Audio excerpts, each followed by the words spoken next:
grade ESL students, it's Mr. Caesar with your activities. All right, first up is speaking. Okay, level 1, what do you see?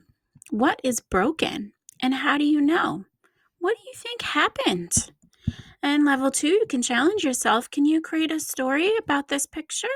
Okay, you can do, 3 sentences, a beginning, a middle, and end to the story. How did this happen? Think about it. Who is responsible? Make a character that broke it. And what are the consequences? Are there consequences? Okay. All right.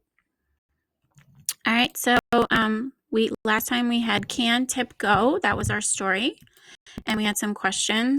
The question was, how does Pat feel about school day? And I said, Pat thinks it's bad news. Okay. And number 2, color the sentence that matches the illustration. So he the illustration is right here. Okay. But I just wrote the sentence. He wakes up when he hears talking. So that matched the illustration. All right. So our new story is called School Pet Day. And I will read it to you and then talk about the questions. It's school pet day. Kim puts on Tip's new red leash. Tip acts his best as his family walks him to class. Tip sees 4 other dogs. They bark a lot, but Tip is quiet. Tip also sees a rabbit, a lizard, and 3 hamsters. Kim and Sam both tell about Tip. They let some kids pet Tip. He tries hard to look his best. Then it's time for Dad to take Tip back home. Good job, Tip, says Dad. Okay, check for understanding. What other pets did Tip see? Okay, and were you surprised that Tip did well at school?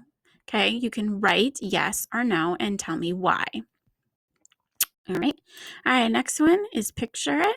Our new sentence, I'm not going to read it to you. I want you to read it, and then you're going to draw a picture above it. And then to stretch yourself, you can add another sentence. All right, last time we had this sentence. Here, let me zoom out. Sorry.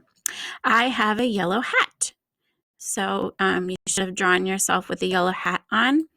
And I wrote, I wear my yellow hat with my blue dress. So that's what I wrote, but you can write, there's definitely a lot of ideas.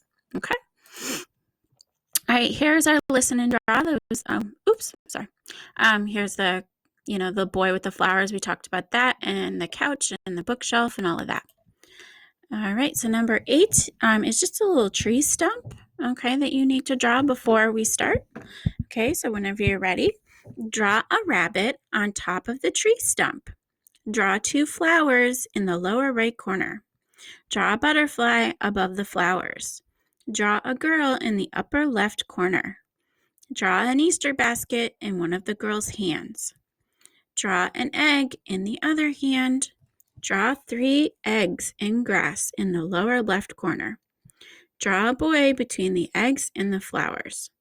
Draw a giant egg in the boy's hands. Okay, you're going to color the picture and then write a sentence about what's going on in the picture, okay? All right, Granny's Candies time. All right, so last time we had these 3 pictures, and what do these pictures have in common? And they are rooms in your house or apartment, okay? So our next one, what do these 3 pictures have in common? Rainy, windy, and sunny, okay? What do those things have in common? Okay, I will see you next